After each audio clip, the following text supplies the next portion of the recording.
Never miss the news that matters to you. Follow WWAY on Facebook, Twitter, and Instagram. Now, here's meteorologist Monique Robinson with your WWAY Storm Track 3 AccuWeather forecast first.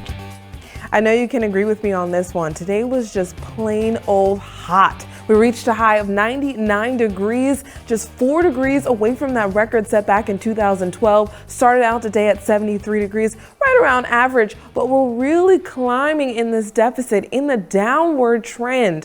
When can we see some rain? Maybe sooner than you think. WWAY News at 11 starts right now.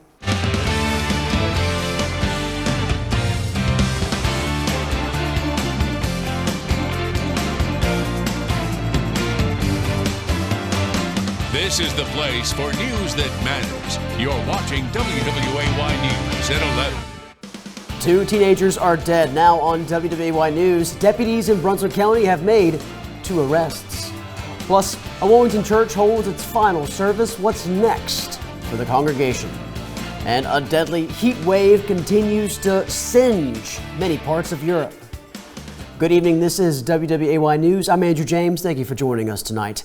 The State Highway Patrol is investigating a deadly crash Saturday evening. Trooper Christopher Kennedy says Faribault police were attempting to conduct a traffic stop when the driver fled.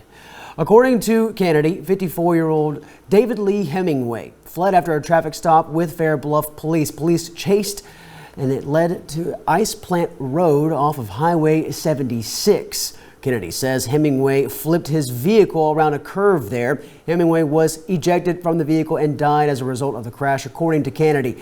Alcohol is suspected to have played a role in this deadly crash, according to State Highway Patrol. Highway Patrol is also investigating a deadly crash in Pender County that killed a 23-year-old driver over the weekend.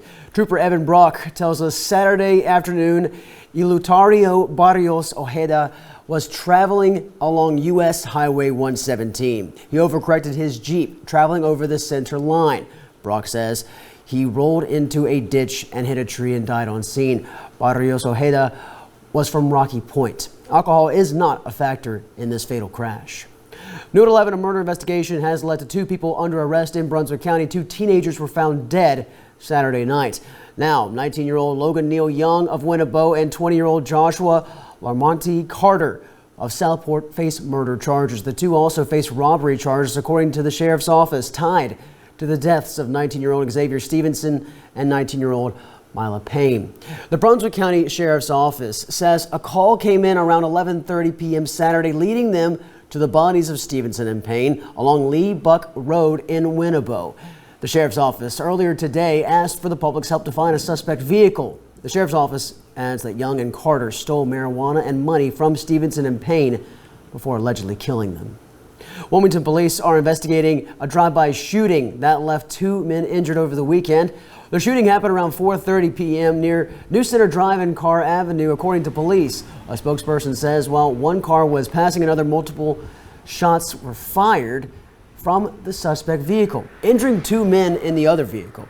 Both men were driven to New Hanover Regional Medical Center and were treated for non-life-threatening injuries. Police, though, are asking anyone with information on this shooting to please use text to tip. A Navassa man in jail charged with multiple sex crimes involving a child. Navassa Police Chief Preston Howell tells us someone filed a report with Navassa Police about a sexual assault on a minor that had occurred over a 6-year period between 2005 and 2011.